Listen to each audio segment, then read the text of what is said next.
एउटा कुरा भन्नु मन लाग्यो फेरि। यो हुन्छ नि नेपालीहरू हामी सबै तपाईँहरू म सबै तपाईँहरू कस्तो हुन्छ भने चाहिँ होइन, जस्तै मैले कुनै व्यक्तिले फलो गरेँ होइन, फलो ब्याक आउला भन्ने मलाई मनमा इच्छा हुन्छ नि, फलो गरिरहेको हुन्छ होइन। सबैले गर्नुहुन्छ होला कोही कोहीलाई। अब त्यो फलो गरेको मान्छेले झन् त्यो प्रोफाइल भ्यू गर्छ, प्रोफाइल भ्यू गरेर नि छोडिदिन्छ अरे ल। त्यस्तो गरी नेपाल अगाडि बढ्छ र भने अब बाहिर बाहिर विदेशतिरको मान्छेहरूले जस्तै एउटाले फलो गर्यो, अर्कोले त्यसले ब्याक गर्यो, अनि त्यसपछि विकसित हुन्छ के। त्यहाँको कन्टेन्टहरू धेरै बढ्यो, यताउता भयो। तर हाम्रो नेपालमा त्यस्तो छैन नि, किन हो कि गाइस यस्तो? मैले नि भर्खरै कतिलाई फलो गरेको थिएँ होइन, कोही कोहीले त फलो ब्याक दियो, उनीहरूलाई ठिक छ ल, मैले माने होइन।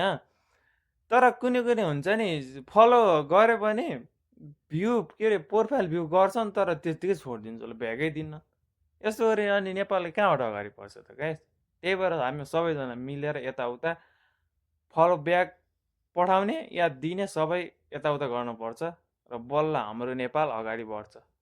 त्यही हो गाइस, सिधा कुरा, फर्स्ट विचार होइन, सबैले बुझ्नु पर्ने हो यो। सबैले यो बुझ्न पर्ने कुरा हो। अब कोहीलाई नराम्रो लाग्ला होइन, मेरो मर्जी हो, म जे पनि गरौँ भन्न, मेरो भनाइ चाहिँ गर्नुपर्छ जस्तो लाग्छ है। किनकि यो नेपाल पछि परिरहेछ नि त, त्यही भएर सबैले यताउता फलो ब्याक गर्दा गर्दा गर्दा युएसको जस्तो सिस्टम ल्याउनु पर्यो नि। अब यहाँ के अरे नयाँ नयाँ के अरे नयाँ बिर्सेँ।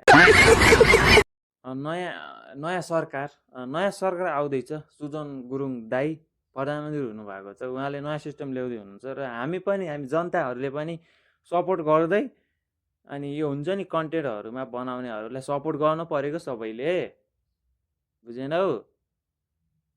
जस्ट गाइस त्यो के अरे त्यो मात्र त्यो प्रोफाइल भ्यू गरेर छोड्ने काम चाहिँ नगरौँ है। यो मेरो सिद्धान्त हो, यो मेरो भनाइ हो।